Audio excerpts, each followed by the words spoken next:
February 24ರಂದು ನಾವು ಬೆಳಿಗ್ಗೆ ನಡೆಸಲಿಕ್ಕಿದ್ದೇವೆ. ಈ ಒಂದು ಕಾರ್ಯಕ್ರಮದ ಶ್ರೀ ಕ್ಷೇತ್ರ ಕೇಮಾರು ಇದರ ಸ್ವಾಮೀಜಿಯವರಾದಂತಹ ಶ್ರೀ ಶ್ರೀ ಈಶ ವಿಠಲದಾಸ ಸ್ವಾಮೀಜಿಯವರು ಉದ್ಘಾಟಿಸಲಿರುವ ಈ ಸಮಾವೇಶದಲ್ಲಿ ನಾಗರಿಕ ಸೇವಾ ಟ್ರಸ್ಟ್ ಗುರುವಾಯನಕೆರೆಯ ಶ್ರೀ ಸೋಮನಾಥ ನಾಯಕ ದಿಕ್ಸೂಚಿ ಭಾಷಣ ಮಾಡಲಿದ್ದಾರೆ. ಬೆಳಿಗ್ಗೆ 11:30ರಿಂದ ಕೃಷಿ ವಿಚಾರಗೋಷ್ಠಿಗಳು ನಡೆಯಲಿವೆ. ಬೆಳೆ ಪರಿವರ್ತನೆ ಅಗತ್ಯತೆ ಕುರಿತು ಶಿವಮೊಗ್ಗ ಕೃಷಿ ಮಹಾವಿದ್ಯಾಲಯದ ಡಾಕ್ಟರ್ ಜಿ.ಕೆ.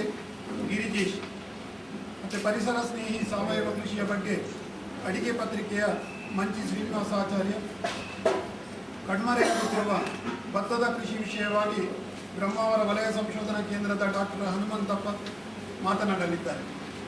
ಎರಡನೇ ವಿಚಾರಗೋಷ್ಠಿಯಲ್ಲಿ ಕರಾವಳಿಯಲ್ಲಿ ಹೈನುಗಾರಿಕೆಯ ಸವಾಲುಗಳು, ಈ ಬಗ್ಗೆ ಢಾಕಾ ಹಾಲು ಉತ್ಪಾದಕರ ಒಕ್ಕೂಟದ ಅಧ್ಯಕ್ಷ ಶ್ರೀ ರವಿರಾಜ ಹೆಗಡೆ, ಹೈನುಗಾರಿಕೆಯಲ್ಲಿ ಸಮತೋಲನ ಆಹಾರದ ಕುರಿತು ಪಶುಪಾಲನಾ ಮತ್ತು ಪಶುವೈದ್ಯಕೀಯ ಇಲಾಖೆಯ ಡಾಕ್ಟರ್ ಪ್ರಭುಲಿಂಗು, ಮಿತವ್ಯಯದ ಹೈನುಗಾರಿಕೆ ಕೃಷಿಕ ಶ್ರೀ ಸೀತಾರಾಮ ಹೆಗಡೆ ಮಾತನಾಡಲಿದ್ದಾರೆ.